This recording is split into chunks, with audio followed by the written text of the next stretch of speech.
core. You mean that gross lumpy thing? How am I supposed to break it? My powers. My legs! I gotta get out now!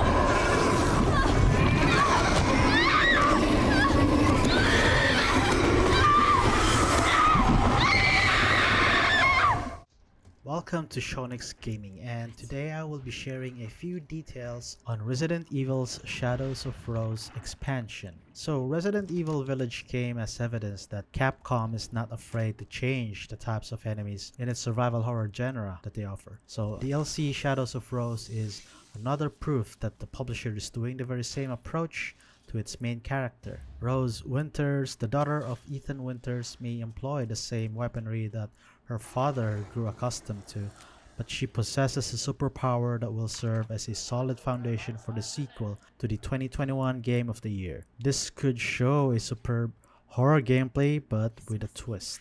Set 16 years after the events of Resident Evil Village, Rose is fed up with the otherworldly abilities she inherited and just wants to get rid of them. This desire to purge her abilities lead to a journey back to Castle Dimitrescu. However, the once famous Lady of the Manor is no more. In her place is the Duke, or possibly a third party with control over the merchant. As soon as you step foot in his territory, he sends out a horde of enemies straight out of Resident Evil 7 Biohazard to hunt you down.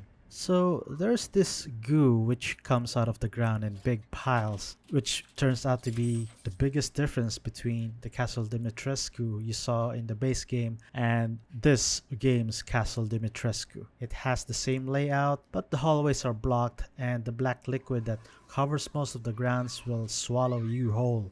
So it's a familiar setting, but not quite the one that makes you feel at home and welcome. Switching back to the third-person view is cool, in my own opinion. This might also throw you for a short loop, but the Shadows of Rose controls, just like the remakes of Resident Evil 2 and 3, feels there's like a little bit more weight to the movement. Rose for this DLC has a hard time getting her bearings than Leon Kennedy and Jill Valentine, but she also has a harder time aiming and shooting. But like just the rest of the Resident Evil games, you get used to it pretty quickly though, and it feels like Resident Evil Village has always been played this way. It will be an option, and the original game will be updated with a third-person camera on the same day that the Shadows of Rose DLC comes out.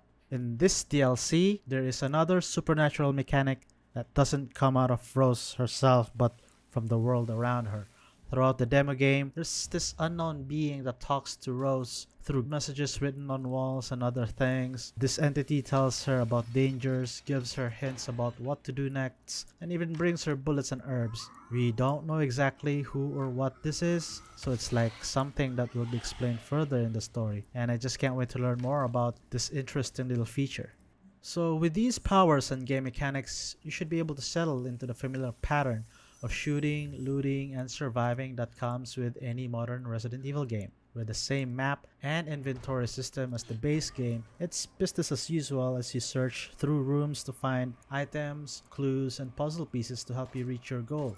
The gameplay loop hasn't changed much, but there are now more things to think about and strange new ways to interact with a survival horror. Shadows of Rose will not be most like expansions, which they just add more of the same. This game will have new powers, puzzles, and places to explore. This isn't just a collection of the best parts of the original game. It's a whole new fun story. Shadows of Rose is looking great, and I can't wait to find out what it's all about on Halloween. So Resident Evil Village Shadows of Rose is a DLC for the base game. You can play it if you have the Gold Edition or just buy it from PS Store if you already own a PS5 or PS4 game. Costs almost $20 and comes with more content for the Mercenaries mode as well as the original game's third-person camera. All of this will be ready on October 28th, 2022. I hope you guys enjoyed this video, and as I continue to recalibrate my channel, I'd love for you to like, comment, and subscribe as this would pump me up and upload contents like this. I'll see you in the next video.